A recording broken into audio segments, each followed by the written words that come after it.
Ótimo. Então, vamos falar hoje sobre degeneração protídica, que é um grupo de distúrbios de acúmulo, obviamente, de proteínas, e que, um pouco diferente dos demais, eles são separados em intracelulares e extracelulares. Mas lembrar que a lipídica tem colesterol extracelular, cristal de colesterol, placa de ateroma, cálculos de colesterol, são extracelulares. Não é exclusividade do grupo da protídica. O problema, e diferente das outras, é um grupo muito grande de doenças sem nenhuma afinidade clínica. Então, realmente, ela fica com um padrão saco de gatos. Entrando dentro daquele esqueminha da célula normal lesada, em que vocês têm a degeneração pós-homeostasia e antes do ponto de não retorno, ou seja, não é equivalente de morte celular. Tá? Isso é importante, porque muitas vezes degenerado parece uma coisa pesada em direção à morte celular. Degenerado é um nome muito infeliz, né? São células que não são culpadas de serem alteradas, né? Então, as pessoas não têm culpa de terem nascido alteradas, bipolares, gays, lésbicas, isso faz parte da vida, né? Então, as mesmas coisas a gente pode dizer das células, elas não pediram para isso, elas estão numa condição tentando manter a vida daquele indivíduo, né? Então, muitas vezes, eu sempre digo, elas devem ser mais entendidas até como heróicas. A degeneração hialina, ela é separada em extracelular e intracelular, e ainda tem mais uma divisão completamente diferente, que ela é mais relacionada à afinidade tintorial, em que ela é chamada de geração mixoide ou mucoide, e ela pode ser extracelular e intracelular também. Ela também é chamada de gelatinosa, porque a degeneração protídica, por excelência, ela é eosinofílica, e as degenerações mixoides são basofílicas. Elas são a mesma substância, proteína, com cores completamente diferentes. Então, dentro do grupo ainda tem afinidade tintorial, e a gente não tem uma explicação de por que elas têm essas opções de caminhos, mas isso acontece, e a gente tem que ser tolerante, às vezes, à natureza. Então, a gente tem a amiloidose no exercício do estudo dirigido número 2, que a Maria já fez, alguns vão fazer hoje à tarde. Eu vou dar um resumo da amiloidose, agora na aula, para mostrar pelo menos as ilustrações, as figuras. A esclerodermia, queloide, corpúsculo de Mallory, a deficiência de alfa-1 antitripsina. Vou botar mais gente para dentro. O corpúsculo de Mallory, a deficiência de alfa-1 antitripsina, que eu vou só comentar, e o grupo da degeneração mixoide, que apesar de ser um grupo assim, pequeno, ele é bastante relevante. Ele vai aparecer na clínica, e inclusive agora na semiologia você já tem um sinal semiológico relacionado ao grupo das degenerações mixoides, tá? Então aguardem. Vocês ficaram impressionados ali com ovo, né? Tá, ovo é proteína, mas não é por esse aspecto. Um dos sinônimos da degeneração protídica é degeneração hialina. E halos, com H, é ovo em grego. Na verdade, clara de ovo. E é interessante que as degenerações protídicas, do ponto de vista tintorial e de particularidades físico-químicas, elas vão agir de maneira similar à clara de ovo. Elas vão ficar cor-de-rosa na coloração de hematoxilina e eosina. Mesma coisa se vocês corarem clara de ovo cozida, ela vai ficar cor-de-rosa.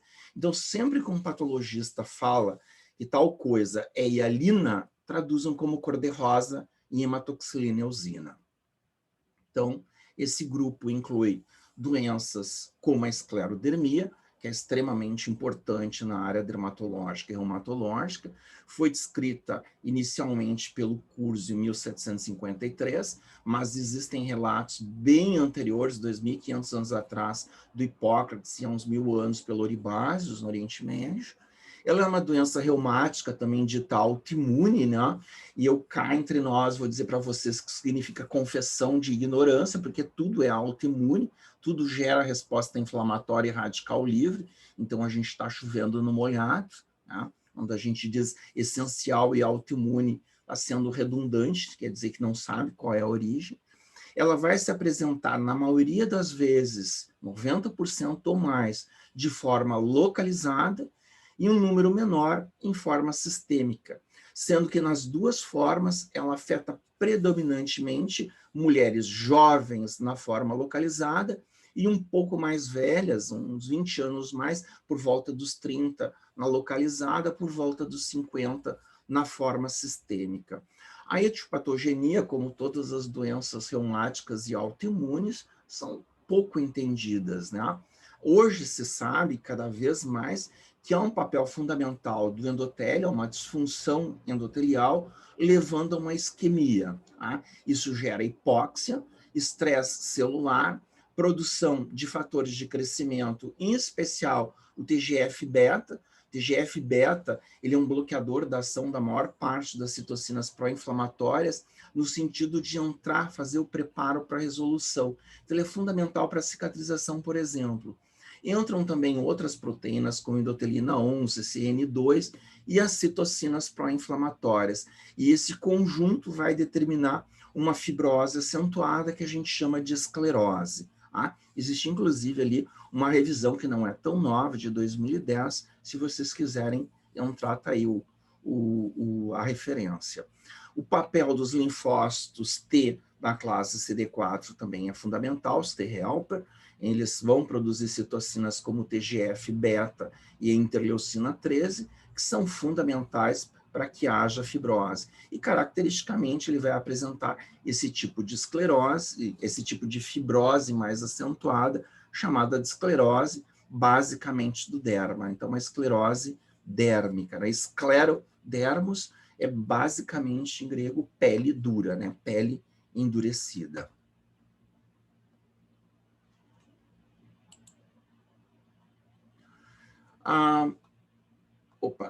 Passei mais. Então, o que a gente tem? Um agente etiológico desconhecido.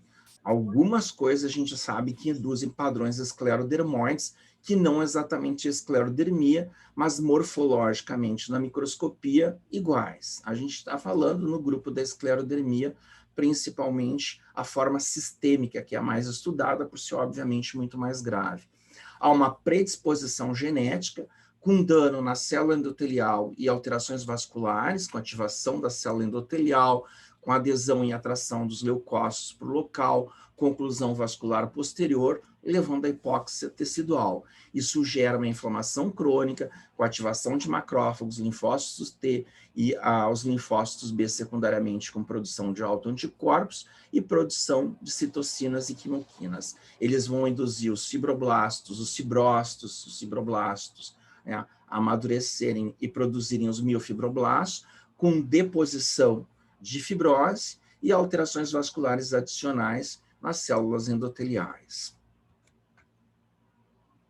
Esclerose sistêmica, né? Além da pele, ela vai apresentar, então, a esclerose fibrose, envolvendo o trato gastrointestinal, os rins, o coração, os músculos e o pulmão. E, obviamente, como é um depósito extracelular, a semelhança do que a gente vê na amiloidose, ela vai causar atrofia por compressão. É uma maneira pavorosa de imaginar uma doença. Ela mata esmagando o tecido nobre. Literalmente, ela está obliterando a função do tecido, e isso vai determinar, inclusive, a sintomatologia. Microscopicamente, também vai apresentar esclerose dérmica difusa, envolvendo tanto a pele, que é o órgão mais fácil de biopsiar, mas todos os outros sistemas afetados.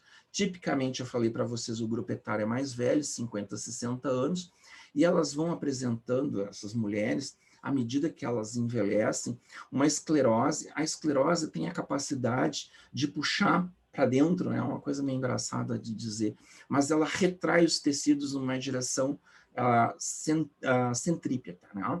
E o nariz, ele começa a ficar cada vez mais afilado, e esse padrão de nariz afilado, né, agudo, foi chamado de face em bico de águia, por isso a nossa águia ali em cima. Ela pode estar associada frequentemente a várias outras situações, overlap, né, a síndrome de adição a outras doenças, sobreposição, como a síndrome CRASH, que eu já vou falar para vocês o que é esse acrônimo. O óbito vai se dar pela atrofia do tecido renal, com insuficiência renal, a lesão cardíaca, inclusive da parte elétrica do coração, levando a arritmias, e insuficiência cardíaca, a fibrose do pulmão com insuficiência respiratória, ou a fibrose do trato gastrointestinal, levando à dificuldade de deglutição por causa da perda da motilidade esofágica e principalmente má absorção intestinal. Vocês veem que é horrível, né? Uma qualidade de vida muito ruim.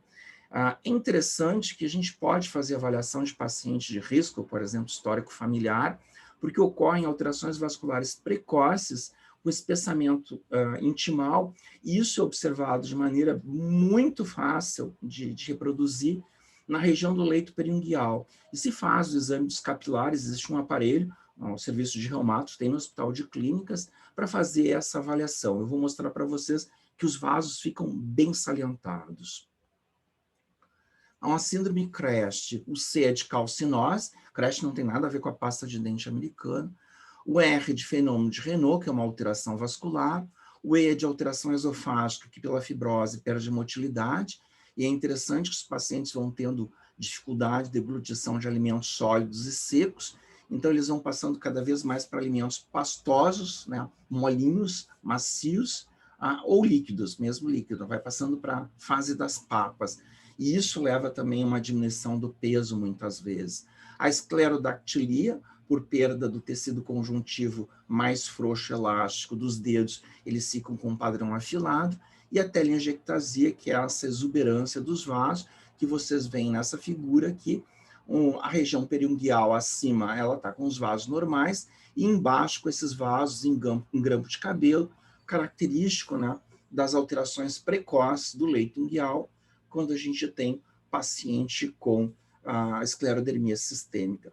O pessoal, às vezes, chama esclerodermia sistêmica de esclerose sistêmica. Cuidado, isso confunde com a doença neurológica. Então, eu, pessoalmente, prefiro chamar de esclerodermia sistêmica progressiva, porque ela também não para, né? Ela vai adiante e termina matando o paciente. Esses pacientes também, eles têm um problema de termorregulação, porque a glândula écrina é muito sensível à pressão, e ela é uma das primeiras que desaparece, junto com a glândula sebácea. Então, o que acontece muitas vezes é que essas pacientes têm baixa tolerância a calor com umidade, típico de Porto Alegre, ou frio excessivo, e elas vão apresentar tipicamente pele fria e seca, porque elas perdem também a capacidade de lubrificação, em parte, né, por causa da compressão envolvendo glândula sebácea. Apesar que boa parte da lubrificação não é sebácea, na verdade é da camada córnea. O fenômeno de Raynaud, aquelas alterações vasculares, ela é uma isquemia pós-exposição do corpo, especialmente a baixas temperaturas, em que ele segue uma sequência da bandeira da França, branco, pela isquemia, roxo secundário pela cianose e vermelho pela vasodilatação.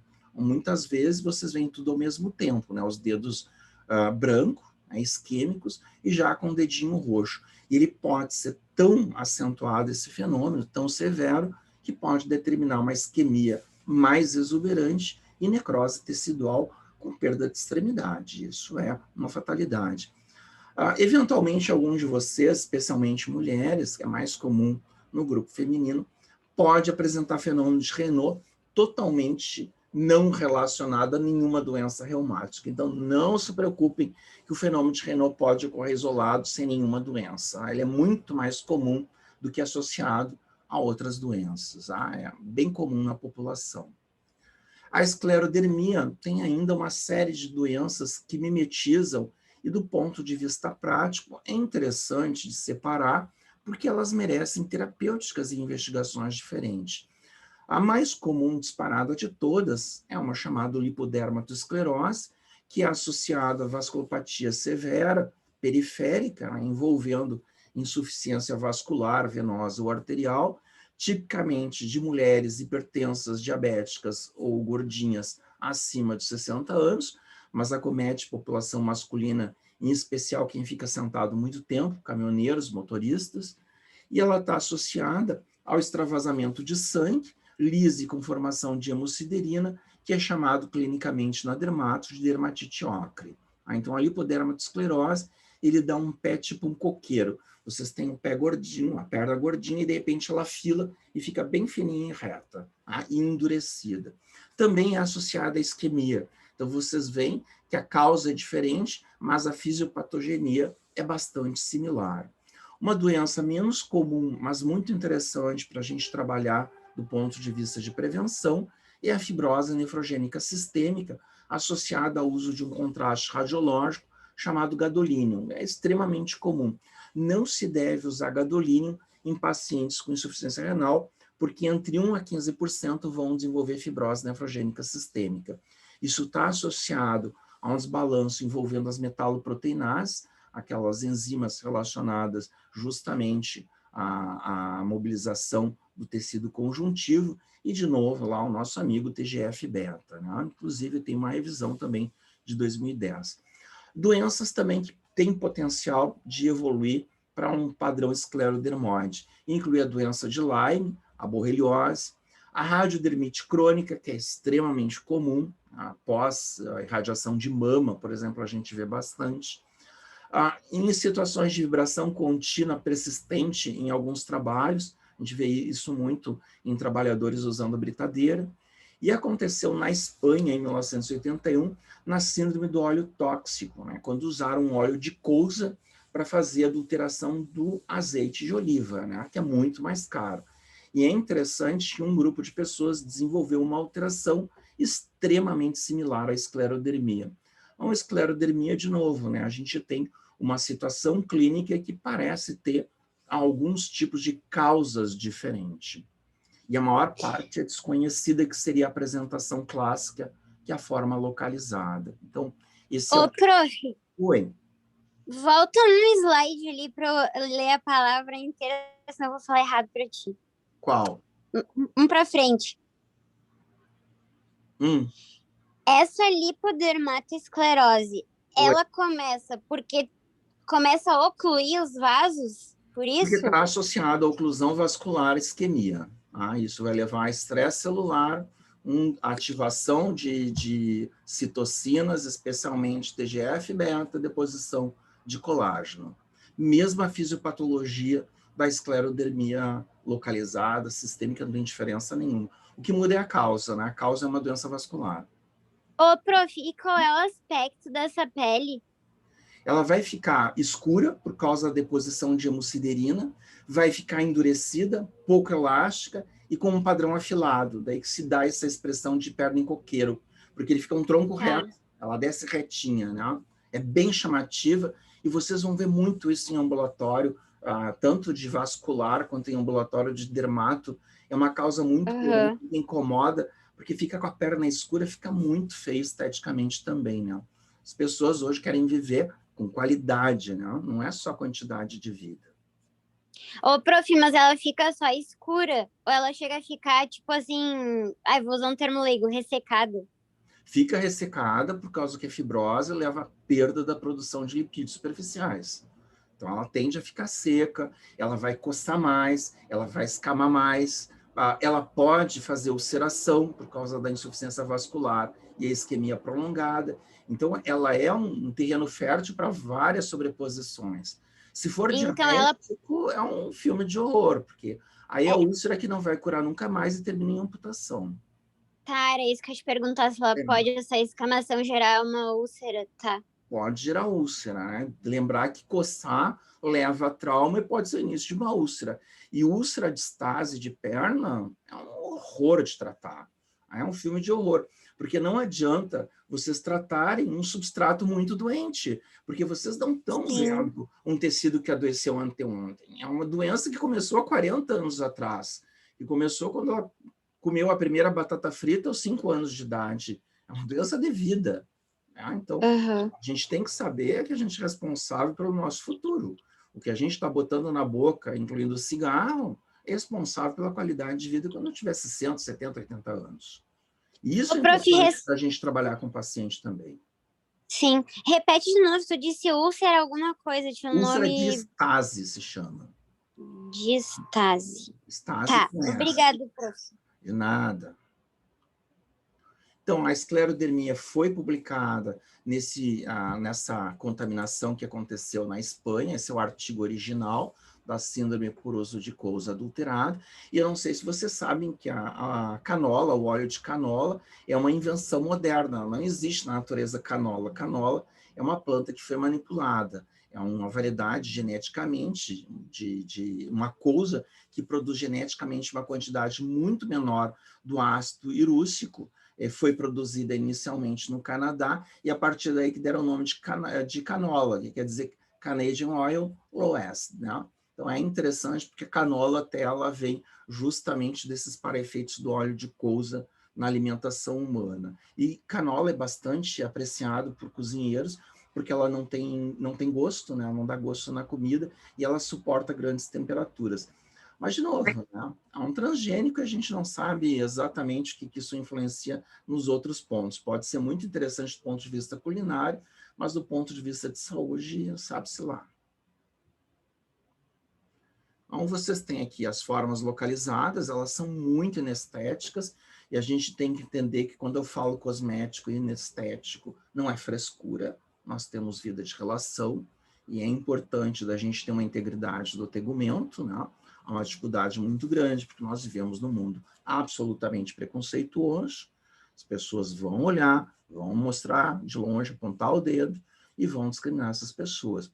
Então, é interessante de observar que elas vão apresentar essas lesões que podem ser mais escuras, hipercrômicas, ou mais claras, hipocrômicas, e tipicamente endurecidas. Vocês vão tentar fazer o pregueamento cutâneo e não vão conseguir.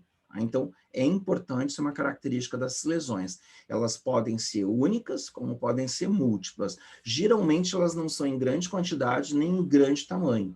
Elas têm em torno de 5, 10 centímetros em média. É muito raro elas atingirem grandes proporções, exceto na forma sistêmica, que ela envolve todo o tegumento. É uma tragédia.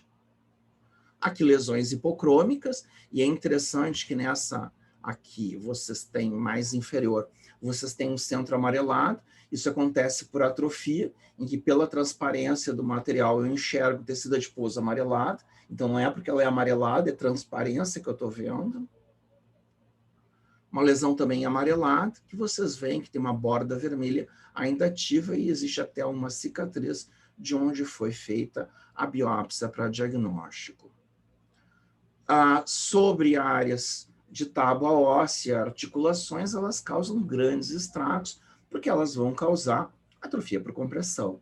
Então, na região frontal, existem essas lesões lineares, e tipicamente fazem um padrão chamado engolpe de sabre, né? Coupe de sabre, em francês, onde foi originalmente descrito, né? São lesões bastante chatas de tratar, porque não adianta fazer preenchimento, porque ele vai ser efeito a lesão. Um paciente geralmente termina optando em usar uma franja comprida ou chapéu para esconder a lesão, porque elas ficam persistentes. Difícil de manuseio, tanto cirurgia plástica quanto dermatologia. A gente tem pouca coisa para oferecer para melhorar a parte estética. Quando faz, ela desfaz em pouco tempo. Padrão de nariz afilado, o tal de nariz em bico de águia, e vocês veem duas outras coisas preeminentes, né? Esse rosto muito envelhecido, com essas rugas periorais, né, direcionadas à boca, chamado de Haggards. Às vezes as pacientes não são tão idosas assim, são pacientes de 40 anos de idade e têm um aspecto muito envelhecido pela perda do adiposo por compressão e por substituição por fibrose, e esses vasos salientados que dão esse aspecto de rede avermelhada no rosto. Isso acontece muito também na direção do lábio, né? Às vezes o lábio chega a fazer pontos avermelhados, chamados de lagos venosos. Aqui vocês têm as Haggards e os lagos venosos, que são característicos dessas formas sistêmicas progressivas. Então vocês veem que é uma doença que dá uma qualidade e uma aparência horrorosas, né? Não só mata de uma maneira bastante medonha, porque leva décadas para matar, uma morte miserável, porque tem pouca coisa para oferecer, corticoide em alta dose, imunossupressores. Então, se os pacientes não morrem da doença, morrem das complicações da terapêutica. Aí entrando biológico em alguma coisa, mas ainda responde muito mal, né? Ainda a resposta é muito, muito, muito ruim. padrão dos dedos com perda dos preguiamentos sobre as articulações. Eles parecem um pouquinho inchados, mas, na verdade, eles estão começando a fibrosar. E vai chegar um determinado ponto que eles vão afilar e parece só pele sobre osso, né? Que é o padrão da esclerodactilia. E histologicamente, elas não têm cara de nada, porque colágeno é colágeno. Então, como a gente faz o diagnóstico? Uma das maneiras de se observar que há alguma alteração nessa pele é a ausência de anexo cutâneo. Essa pobreza de ductos, glândulas écronas e folículos pilosos, folículo piloso sebáceo, é uma pista importante de dizer, olha, essa pele não é normal, alguma coisa está acontecendo, houve uma substituição das estruturas habituais por tecido conjuntivo sob forma de fibrose, esclerose.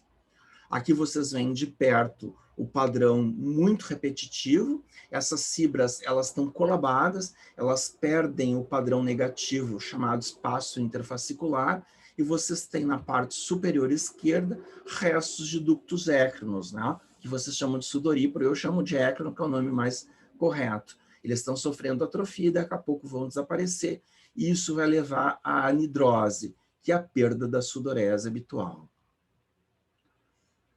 Então, essa é a primeira lesão, que é a medonha. Outra lesão medonha de pele, queloide. E queloide, de novo, é uma tragédia, porque a gente não sabe quem vai ter.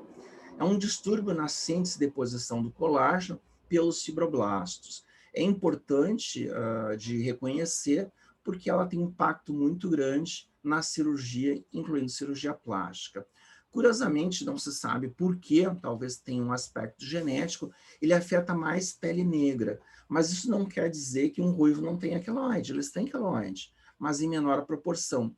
Mas, eventualmente, há situações que 100% das vezes vão gerar queloide, tipo queimadura de terceiro grau. Aí não interessa a cor da pele, todo mundo faz queloide em maior ou menor proporção. A etipatogenia não está esclarecida, o dia que for esclarecida vão erigir uma estátua em tudo que é praça pública, paga pelos cirurgiões plásticos, porque eles têm o maior problema de lidar com isso, já que eles trabalham com a parte de estética. Ocorre, então, em áreas de trauma, incluindo cirúrgicas, ou de tração. Ela pode ser espontânea. E, eventualmente, o trauma pode ser um trauma menor. Por exemplo, acne. Tá? Existe uma figura bastante característica, que é a acne queloidal da nuca, que ela também é mais característica de pele negra masculina. Clinicamente, ela vai se apresentar com uma tumoração muito firme. E, de novo, insisto, tumor é expansão volumétrica, não é tumor câncer, é simplesmente algo que está crescendo. E ela vai apresentar microscopicamente as características de deposição de colágeno em bandas extremamente regulares, ramificadas, grosseiras e hiperosnofílicas, mais avermelhadas do que o habitual. E como ela substitui tecido normal, pobreza, ausência de anexos cutâneos, tanto folículo pilosebáceo quanto as glândulas écrinas e apócrinas, se for o caso. Então, Ô, prof, Oi. volta ali um. Opa. Quando tu tava falando ali do queloide, eu fiquei pensando, a gente não consegue melhorar essa aparência tirando essa área e tentando fazer um enxerto com outra área e suturando de novo. Eu já vou falar como é que se trata queloide, tá? Tá bom, Realmente, não te preocupa, tá? Será comentado, apesar que nós não somos terapeutas do ponto de vista clínico, eu só sou diagnosticista, mas Mas é que tu é dermato, aí tu sabe tudo disso. Quem trabalha mais isso é com cirurgião plástico, mas os dermatos pegam bastante também. Então, lesão trágica por queimadura, isso é muito comum, o dessa menina, é aquela criança que está curiosa para ver o que tem na panela, né? Puxa a panela, está quente e derrama em cima. Isso é extremamente comum e dão essas lesões da cintura para baixo, né? Essa realmente nas costas, eu não sei dizer como ocorreu, mas sugere que foi a água jogada, água quente, óleo quente jogado em cima da pessoa. Vocês veem que as alterações são terríveis, né? E podem atingir volumes absurdos. Mas lembrar que qualquer tipo de trauma pode causar isso. Então, o queloide mais comum que a gente observa é em uso de brinco, né? Em colocação de brinco. É extremamente comum queloide de orelha. Paciente também em queimadura, e é interessante vocês verem a foto do antes e pós-cirúrgico, a felicidade dele, vocês veem o sorriso. Eu acho isso sempre relevante de mostrar, né, a diferença, que mesmo que não tenha o resultado final completamente bom, muitas vezes a melhora é suficiente para o paciente se sentir feliz. E isso, esse impacto é importante. Então, qual é o problema do queloide em termos de tratamento? Especialmente quando ele é grande. Se vocês fizerem uma cirurgia e tirar tudo, ele volta. Então, qual é o truque que eu faço? Eu vou tirar o máximo possível, sempre deixando uma borda de 1 ou 2 milímetros para evitar traumatizar o tecido normal, que é queloidogênico, tá? Queloidofílico. Ele vai favorecer o aparecimento de novo queloide naquela área.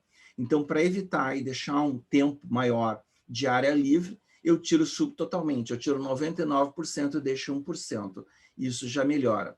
Posteriormente, ou em queloides pequenos, eu posso agregar outros tipos de terapêuticas. Então, um tipo de prevenção funciona muito bem para prevenção, muito usado em cirurgia plástica, cirurgia dermatológica. Eu posso fazer um paciente de risco, que eu sei que já teve queloide, eu posso fazer uma compressão. Eu faço um curativo, uma banda de silicone. Isso tem pronto, a gente compra, parece um adesivo, faço curativo bem apertado e mantém aquilo por um tempo, 30 dias, por exemplo. E na lesão que já cresceu, mas é de pequeno aumento, eu posso ainda fazer a injeção intralesional de alguma substância que faça a alteração de controle, né, diminua o crescimento excessivo. A mais usada são corticoides. Então, posso usar triancinolona, que é a mais usada de todas, mas já foi utilizada antineoplásicos, inclusive a bleomicina. Deixa eu só desligar.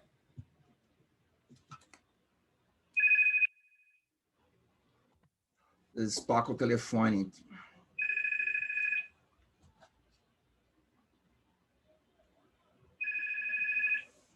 Só um pouquinho que eu não enxergo. Ó.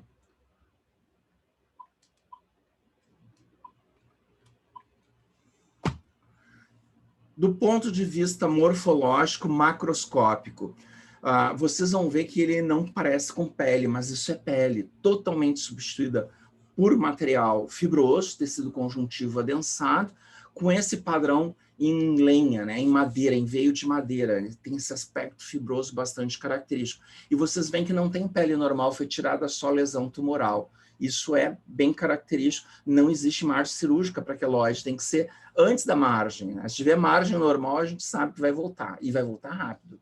Em 30, 40 dias ele está refazendo, então cuidado, nunca se tira.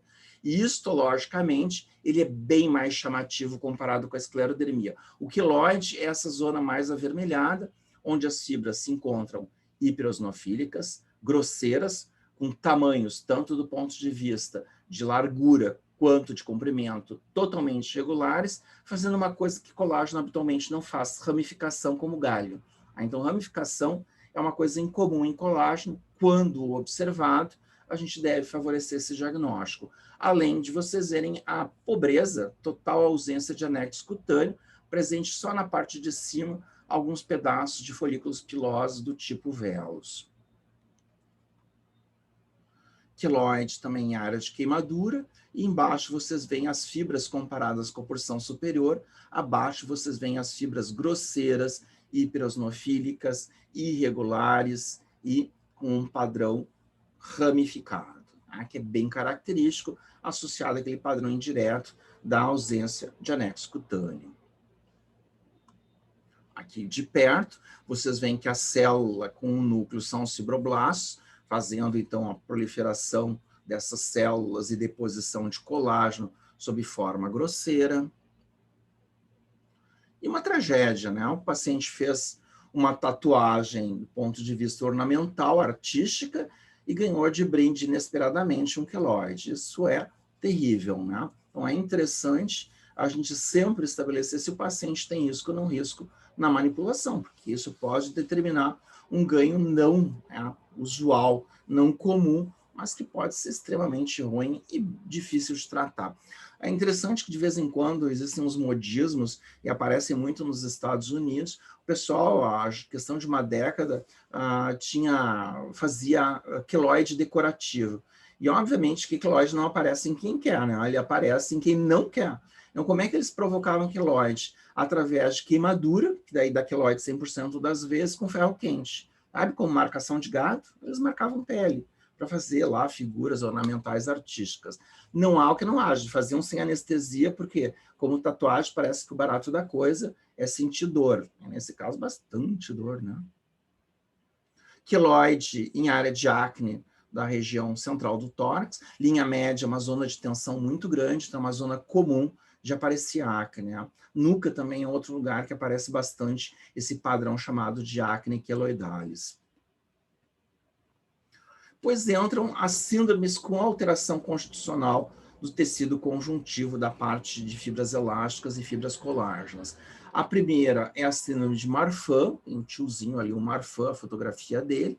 É uma doença genética caracterizada pela alteração do tecido conjuntivo numa proteína chamada de fibrilina, e é importante salientar que não se faz biópsia em Marfan. Tá? Por quê? Porque esse tecido é absolutamente igual microscopicamente ao tecido normal. Não vai fazer diferença de uma pele para outra.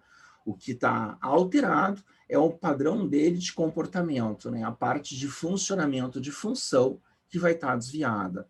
É uma doença autossômica dominante no cromossomo 15, que envolve alterações articulares com hiperextensão articular, alterações ósseas, incluindo o pectus excavatum, aquele peito deprimido para dentro, a cifose e a escoliose, as alterações de tortuosidade da coluna, e alterações cardiovasculares, inclusive, que é comum de encontrar o prolapso da válvula mitral, isso pode dar palpitação e agitação, insuficiência aórtica e aneurisma da aorta. E isso é importante de fazer prevenção, porque eles fazem uma doença que praticamente não existe fora de Marfan. Sempre que fizer diagnóstico de média necrose cística, vocês estão carimbando o síndrome de Marfan no paciente, porque ele determina óbito em 30 a 45% dos pacientes com Marfan, por ruptura de aneurisma e hemorragia. É uma morte miserável, né? E prevenível também. Então, o paciente com Marfan, ele deve saber que ele tem risco cardíaco aumentado e deve ser avaliado todo o tempo, né? Deve ser avaliado de rotina por um cardiologista.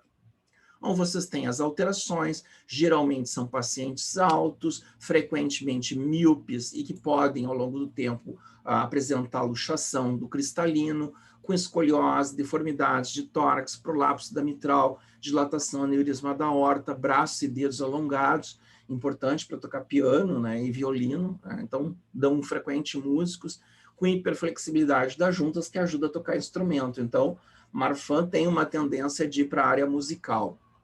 E é interessante porque vocês têm aqui o peito escavado, né, o pectus escavato. Existem algumas peças de violino, como do Paganini, que são quase impossíveis de serem tocadas. O Paganini não só era um virtuoso que tocava de maneira inacreditável o violino, como ele tinha Marfan. E, obviamente, ele tinha uma capacidade de movimentação dos dedos muito mais veloz que a maioria das pessoas. Não tem gente que considera desafio tocar as peças de Paganini para violino. Padrão, né, dos dedos alongados, os dedos caracteristicamente alongados, que a gente chama de dedo de violinista ou de pianista, né, finos e alongados. E a luxação do cristalino, que é também uma fatalidade, porque vai levar à perda visual. Os pacientes também devem ser feito a avaliação rotineira da parte oftalmológica. Ehlers-Danlos é outra síndrome descrita por um francês, o Danlos, e um dinamarquês, o Edward Ehlers. Essa lesão também é uma doença genética caracterizada pela alteração da síntese do colágeno, onde não se faz biópsia, porque ela também vai aparecer com tecido normal. E como vocês veem, os cachorros também têm Ehlers-Danlos, né? Vocês veem a hiperelasticidade, e tem aquele padrão em máscara característico da Ehlers-Danlos. É um grupo de doenças clinicamente semelhantes, na verdade, são 10 doenças diferentes, numeradas, né? Com alterações cutâneas envolvendo hiperelasticidade, com alterações articulares, levando a hiperextensão articular, levando a alterações oculares, incluindo agora descolamento de retina, não luxação de cristalino, como no Marfan, e com alterações sistêmicas, porque eles fazem um risco aumentado de ruptura espontânea, tanto do cólon quanto da aorta, em aneurisma da aorta, sem ser médio necrose cística. Elas são muito parecidas, clinicamente há uma certa diferença, mas o Marfan, ele tem um padrão, ele tem uma face mais característica, eles têm rosto alongado, com queixo proeminente, com aquele indivíduo alto e magro, bastante característico. Para quem gosta de assistir o History Channel e o Discovery Channel, quando tem a parte de Egito Antigo, né, tem o Akhenaton, o marido da Nefertiti, ele era um portador de síndrome de Marfan, né, e tinha aquela cara bastante comprida, um queixo bastante proeminente, com um padrão de quadril largo chamado ginecóide. Então, o padrão marfanoide, clinicamente, é tão característico que mesmo em pintura já se fez diagnóstico de Marfan de cara no Akhenaton. Um paciente com a pele da face em máscara de borracha, que é bem característico, e a hiperextensão articular, que permite os pacientes, né, fazerem tudo que vocês imaginam em termos de articulação, e obviamente que vocês já estão pensando numa profissão, contorcionista, né? Obviamente, os contorcionistas são portadores de Ehlers-Danlos. Isso é fato, né? Existe um programa também, acho que é do History, que é os super-heróis do Stan Lee, passou uma época, e o que apresentava, ele tinha um Ehlers-Danlos bastante acentuado, e ele tinha capacidade de passar por dentro de uma raquete de tênis. Ele deslocava todas as articulações para passar no buraco de uma raquete de tênis. Era impressionante esse cara. Eu vi aqui no Brasil um que tinha capacidade de deslocar o coração de lugar. Ele botava de um lado para o outro, assim, ele mudava. Era algo assim, absurdo que eles conseguem fazer em termos de movimentação, incluindo de órgãos internos. Eles dançam com os órgãos internos. Mas tudo isso tem um custo, né? Porque eles fazem ruptura espontânea dos órgãos internos, especialmente do cólon e da aorta. O sinal de Meytenier, que eles têm essa elasticidade da pálpebra, ela inverte de uma maneira muito fácil. Eles têm o sinal de Gorlin, que é colocar a língua na ponta do nariz. O Namaskar invertido, né, em que eles conseguem botar as palmas juntas nas costas. Tentem fazer isso para ver se vocês conseguem ver que não é nada fácil. Obviamente, vocês vão ver que algumas pessoas na sala de aula têm uma capacidade muito grande de movimentação articular. Isso não quer dizer que tenha Ehlers-Danlos nem Marfan. Isso pode ser simplesmente constitucional ou bastante treino físico. Especialmente mulheres são muito mais elásticas que homens, se vocês já repararam. As mulheres jovens dão excelentes bailarinas por causa disso, né? Elas têm uma movimentação. E os homens é treino mesmo, é custo. Aqui em cima o Ehler e o Danlos. As alterações que não são tão interessantes, né? Então eles começam a fazer cicatrizes exuberantes sinestéticas, mesmo em área de trauma mínimo, por exemplo, em joelho, né? Eu chamo isso de joelho de freira. Ajoelhar vai começando a formar essas cicatrizes sem ruptura, como se fosse uma estria em placa, né? Uma estria grande. Depois, a gente tem o grupo das degenerações protídicas intracelulares, que, tirando o Mallory, todas as outras são mais curiosas do que importantes. Russell ali em segundo lugar, porque aparece bastante, mas cálcio, alfa-antitripsina, Zenker, isso aí tudo é nota de rodapé, mas é importante de vocês saberem que existe. Então, a gente vai ver que o cálcio ou Rocha-Lima é só no Brasil que existe para a febre amarela. No mundo inteiro, ele é considerado como corpúsculo de cálcio. Ele é uma forma de apoptose que ocorre em hepatites virais, aí no caso do Rocha-Lima, na febre amarela. Qual é a pegadinha, né? Ele não tem nada a ver com degeneração, ele é morte celular por apoptose. Risca isso do capítulo que está errado historicamente, as pessoas até hoje não corrigiram. Então, corpúsculo de cálcio não é degeneração de fato. Tá? Ele está mal escrito, para aquele atavismo horroroso, né, da ciência, ninguém tira ele do capítulo do livro, lá em homenagem ao Kaussman, que já morreu, mas a gente continua arrastando o cadáver dele no meio da rua cada vez que cita como degeneração protídica. É em terra que está fedendo.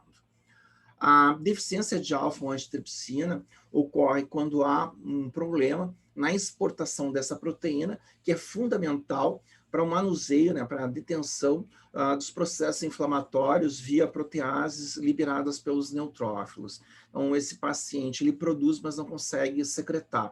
Isso leva ao acúmulo paulatino e vai aparecer como acúmulos hialinos intracitoplasmáticos em hepatócitos, cor-de-rosa dentro do hepatócito, né?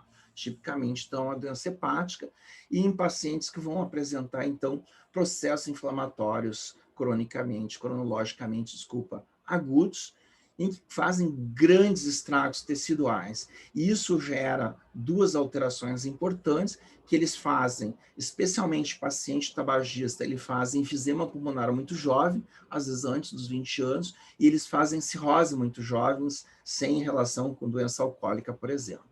Mas acelera se ele for alcoolista crônico.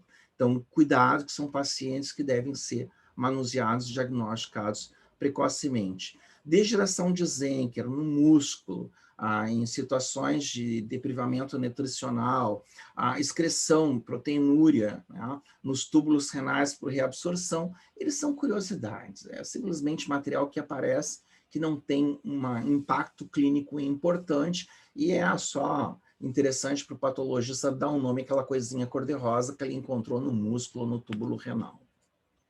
Nos mais importantes, corpúsculo de Mallory. Então, uma pista. Eu já disse que eu não gosto da palavra dica, né? A dica é professor de cursinho pré-universitário, com todo o respeito que eu tenho por eles, porque foram eles que botaram a maioria de vocês aqui dentro, né? Então, a gente também respeita os nossos colegas. O corpúsculo, ele sempre quer dizer degeneração protídica intracelular. Então, a primeira pista é importante. Se aparecer na prova, perguntando o que é, você já sabe que é intracelular.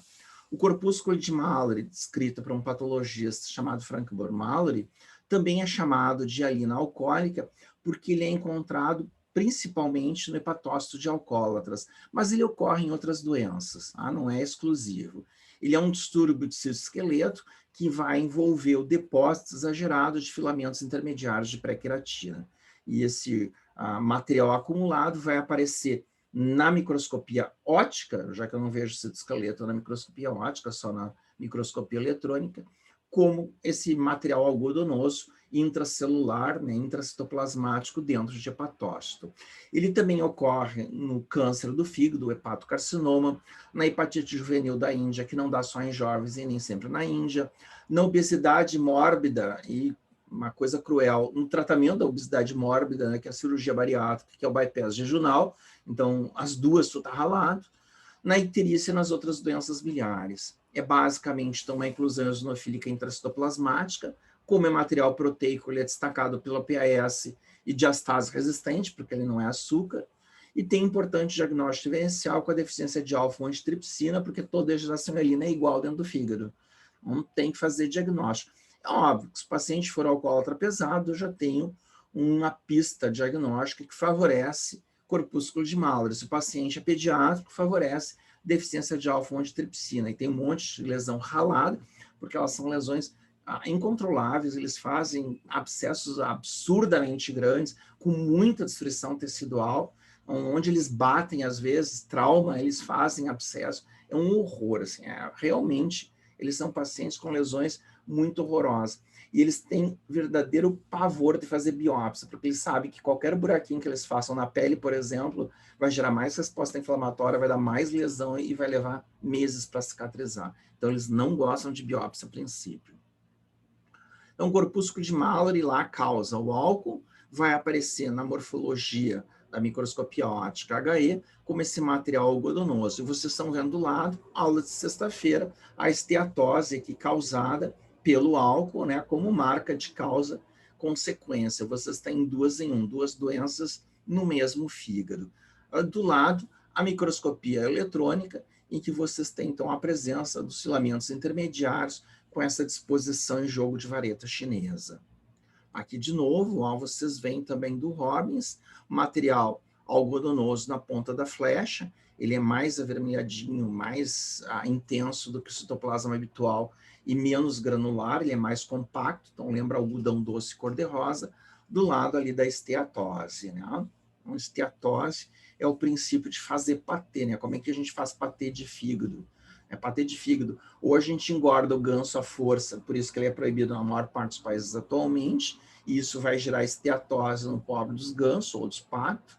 Ou vocês pegam fígado de galinha, jogam no liquidificador com um monte de maionese e falsificam uma esteatose, né? Mas daí ela é extracelular, não vale como exemplo para uma aula.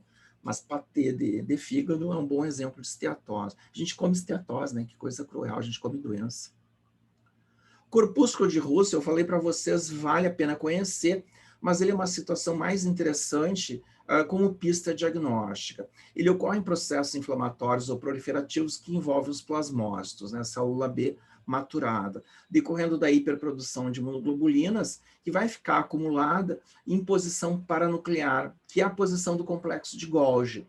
Então, ele fica sempre disposto, inicialmente ao redor do núcleo, como se fosse uma lua crescente. É bem característico, ele fica com a bundinha cor-de-rosa, como aqueles macacos lá no zoológico. Tipicamente vai ocorrer, então, situações de inflamação crônica, né, cronologicamente crônica, como gastrites, dermatites, osteomielite. Sífilis adora plasmócito, então biópsia de alguma lesão de sífilis, e mucosa adora plasmócito. Vai aparecer como um corpúsculo hialino, também ressaltado pelo PS, porque é material proteico. Então, vocês têm aqui os plasmócitos, começando a depositar material na lateral, mais material, tanto material que o núcleo começa a ficar esmagadinho e desaparecer no centro, e chega a um determinado ponto que você só tem uma bola cor-de-rosa, né? Apagada, o núcleo, na verdade, está obliterado no corte, não aparece, e isso é o corpúsculo de Russell. Com a importância de diagnosticar corpúsculo de Russell, ele dá pista de um processo plasmocitário importante. Só isso. Tá? Então, é mais uma pista diagnóstica para o patologista do que alguma coisa relacionada a um sintoma sinal clínico fundamental. Depois a gente tem o grupo menor das degenerações mixoides ou mucoides. Eles podem ocorrer por hiperprodução, mixoide, mucoide gelatinoso. É a mesma coisa que a gelatina, mas assim como eu comentei do patê de fígado que a gente falsifica a gelatina quebrando ela por fervura, né? Eu posso ferver, o princípio do mocotó, vocês estão fazendo gelatina a partir do material conjuntivo do osso. Então, ele pode ocorrer por hiperprodução em epitélios que produzem mucos, epitélios mucosos, por exemplo, processos inflamatórios, uma bronquite crônica ou uma gastroenterite. Na mucoviscidose, ocorre uma compactação do muco por uma reabsorção exagerada de água, e essa doença chamada também de fibrose cística, e na hiperprodução por células malucas, que são as neoplasias tipo câncer. E elas podem, nesse caso, ser intracelulares, formando um padrão denominado células em anel de Sinet, ou podem ser extracelulares, principalmente no câncer envolvendo o trato gastrodigestório, gastrointestinal, e no câncer de ovário, mais comumente. Mas pode ocorrer em mama, por exemplo, em pulmão também acontece. Quando acontece intracelular, quando extracelular? É aleatório e as duas podem ocorrer ao mesmo tempo, ou uma ou outra, tanto faz. Em algumas situações, ela não ocorre por hiperprodução, mas por transformação na despolimerização do tecido conjuntivo, em especial associada à doença de tireoide, hiper e hipotireoidismo, mas de uma maneira mais exagerada no hipotireoidismo. Tá? Então, nessas situações, vocês têm um padrão bastante badalado como sinal semiológico, que é o mixedema pré-tibial, a forma localizada, e o escleroderma, que é uma forma mais sistêmica, que também está relacionada eventualmente a diabetes mellito, mas não se sabe do mecanismo da diabetes mellito. É interessante falar um pouquinho de mucoviscidose, fibrose cística, que acontece 1 para cada 2.500 nascimentos, e a doença genética autossômica recessiva letal mais comum em população branca. Ela é, a gente poderia dizer, endêmica na Europa, e é interessante que houve uma seleção genética na Europa, porque paciente de mucoviscidose é mais resistente à água contaminada por cólera. Então, como uma das consequências da civilização é contaminar as fontes de água por fezes, cólera é uma praga, né? Então, houve, passar dos séculos, uma seleção natural da população europeia em direção a ter mais pacientes com mucoviscidose. É um distúrbio no transporte dos íons cloretos nas células epiteliais. Isso vai levar a uma reabsorção exagerada de água, acarretando em secreções mucosas extremamente espessas, como um depósito extracelular com esse muco impactado. Isso vai determinar infecção de vias aéreas extremamente frequentes e persistente, mais de 90% dos pacientes com sinusites, com aquela dilatação do brônquio, chamado bronquiectasia, é um campo minado para contaminação, infecção, pneumonia. Infertilidade, especialmente masculina, 90% das vezes. Menor crescimento de nutrição, que interfere com a absorção de alimentos, 56%. E pode, em recém-nascido, levar à obstrução do ilho terminal por becônio espesso. Então, uma coisa até que pode gerar, incluindo apendicite, né? Um padrão de apendicite por obstrução por muco impactado. Aqui vocês têm o sinal indireto de insuficiência ventilatória, né? O paciente que tem problema respiratório faz aquele padrão de unha em vidro de relojoeiro, o hipocratismo, o baqueteamento digital. Vocês estão aprendendo o sinal na semiologia, não é característico só da mucoviscidose. Padrão, né, de trato respiratório pulmão, em que vocês têm as áreas de infecção e pneumonia em amarelo e os brônquios dilatados. Compactação de muco no ilho terminal em recém-nascido, levando a obstrução. Nesse caso, o paciente teve outras complicações e terminou levando a retirada do ilho terminal, além do apêndice. São características. Os carcinomas mucoprodutores, aí em cima uma úlcera de um câncer de estômago. Então, ocorrem em adenocarcinomas do trato gastrointestinal, pâncreas e ovário em especial, com produção de mucina intracelular, levando ao padrão de células em anel de Sinnett, e ou extracelular, tanto faz uma, outra ou as duas ao mesmo tempo. O material mucoide ele vai apresentar uma característica bastante típica, que é conter um alto percentual de água, e que cora muito pouco, geralmente com aquele padrão que eu falei que é invertido, ele não é cor-de-rosa, ele é basofílico na hematoxilina e eosina. E como ele é muito hidratado, a água é um solvente universal, ele quase não tem cor, ele é um azul arroxeado, assim, tipo fumaça de cigarro. E eu sempre digo que a fumaça de cigarro mentolado, que eu não sei, na minha cabeça, cigarro mentolado é mais roxo que os outros. Essa propriedade de agregar água é chamada de higroscopia, né? Então ela é altamente higroscópica. Pode ser ressaltado por uma coloração especial que eu gosto muito de usar, principalmente para a pele, né? Óbvio, que é o PAS contracorado com Alcium Blue em pH ácido de 2,5, né? Aí é ideal. Então vocês têm aqui o adenocarcinoma com as células retendo muco aparecendo acinzentadas, não é um azul muito ou um roxo muito exuberante, mas quando eu faço o PAS contracorada com o Alcium Blue dá essa coloração azul do muco bastante característico. Então isso seria um padrão mais para a célula em anel de Sinnett, em que vocês veem aqui as células com núcleos rechaçados para a periferia, por causa que ela está sendo empurrada, né, por pressão, e isso dá a ideia daquele anel que os reis, né, os regentes usavam para selar as cartas, lá, os tratados com cera, eles botavam aquele anel para fazer, né, o carimbo, e isso é chamado de anel de Sinnett, né, daí vem esse nome bastante pomposo, né, então um carcinoma em células de anel de Sinnett. Aqui vocês têm um caso lá do Clínicas de 2019, era uma paciente com um carcinoma de estômago operado fazia 1 ano e meio, que apresentou um edema unilateral de coxa, fizeram a biópsia cutânea e era uma metástase com embolização linfática. Então vocês veem claramente dentro dos linfáticos ectásicos, linfático não se enxerga, né? Obviamente eles não se enxergam, eles estão colabados, vocês veem as células com um padrão bem claro central e o núcleo rechaçado para a periferia. Esse caso terminou, inclusive, sendo publicado. Aqui um padrão extracelular, em que vocês têm o extravasamento, né, do material mucoide para fora das células, e que vocês têm esse padrão gelatinoso mucoide bastante exagerado aqui no tumor de cólon.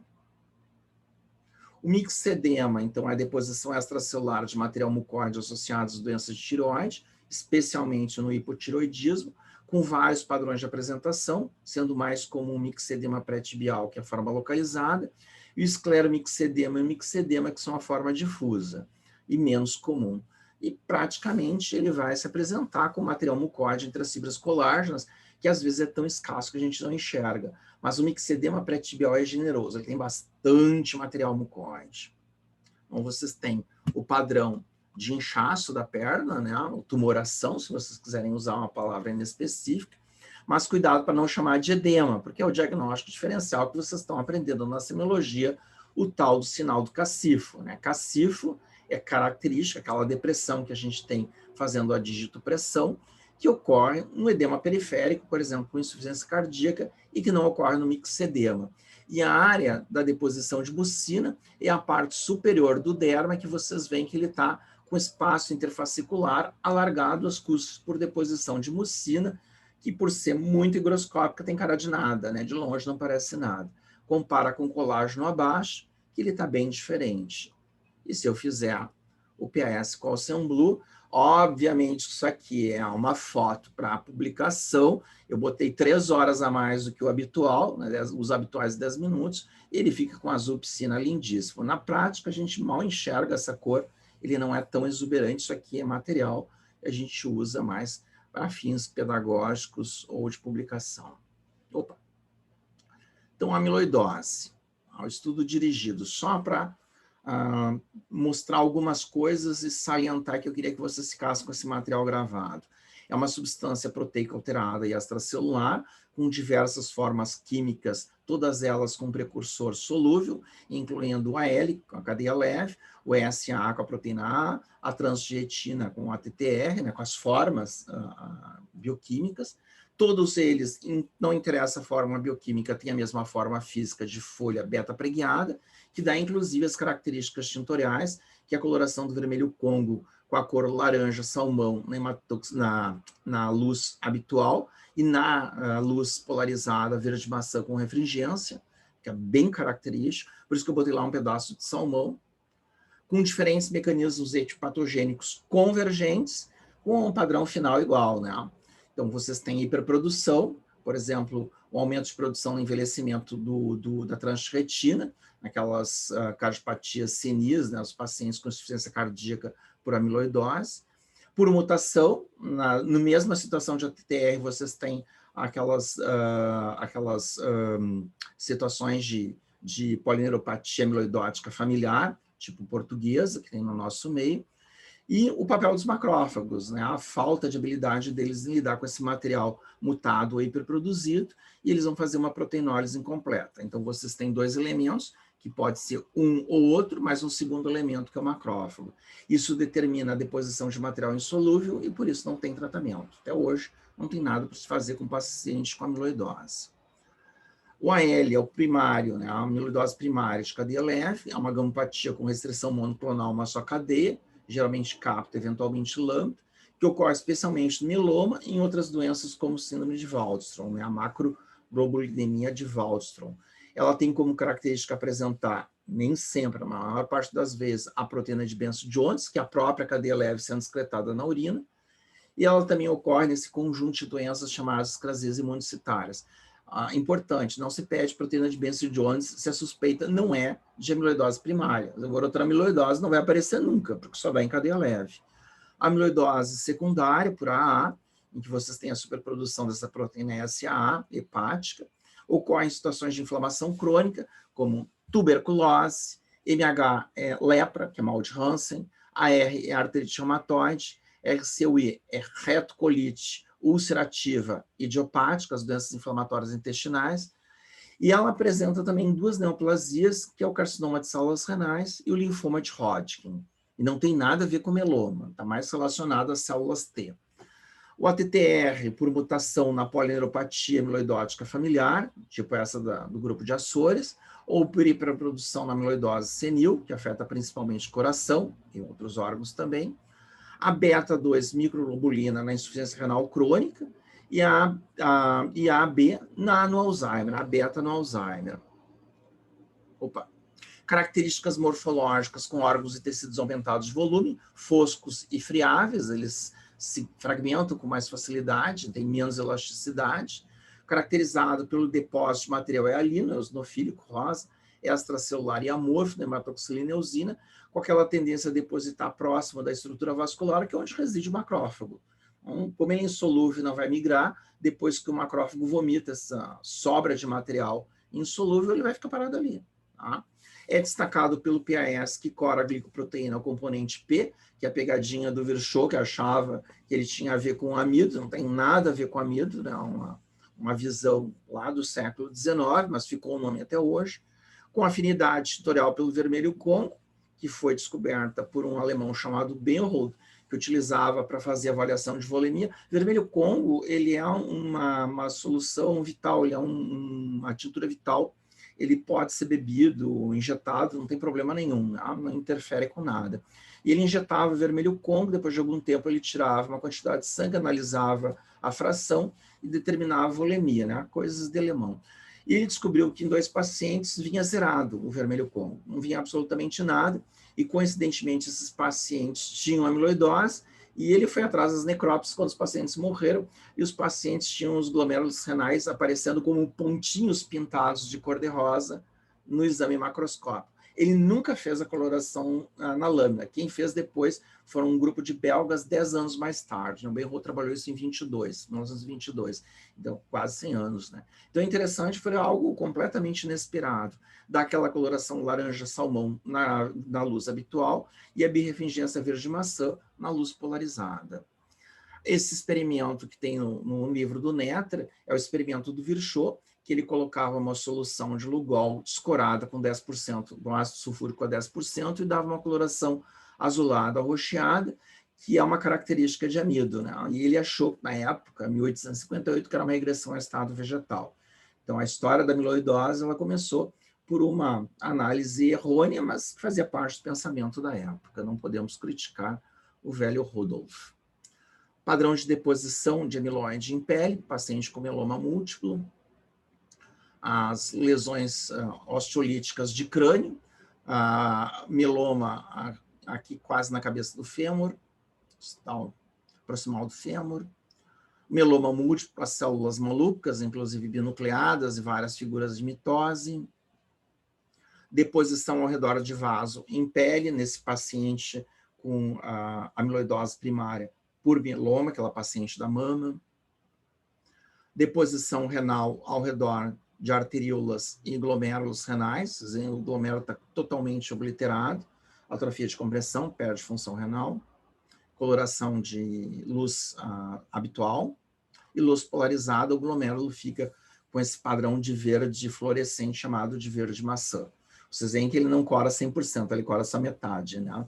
Isso é um dos problemas do vermelho Congo. Aqui é só para mostrar, para acabar a aula, a foto mais badalada entre os nerds, que é a 5ª Conferência de Solvay, em 1927, na Bélgica, é uma conferência de físicos, acontece a cada 3 anos, inclusive durante a Segunda Guerra Mundial, e ela é mais badalada porque compareceu o maior número de pessoas conhecidas que vocês têm, a Madame Curie, o Planck, o Einstein, o Picard, que virou depois piloto de espaçonave, né? No Jornada nas Estrelas, o Heisenberg, o Pauli, o Schrödinger, o Niels Bohr, que é meu herói, tinha um cachorro chamado Niels Bohr em homenagem a ele, vários outros grandes da física nessa foto que é considerada, né, a mais sensacional do mundo científico. Não, só para mostrar uma coisa que eu aprecio bastante, principalmente eu sou apaixonado por alguns físicos que aparecem nessa imagem. Certo, pessoal?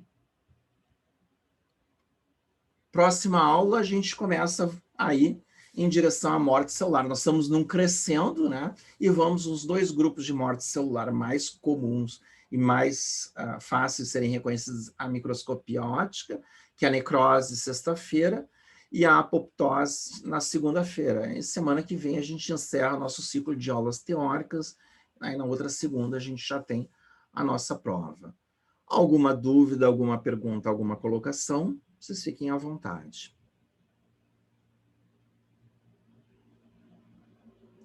Se não,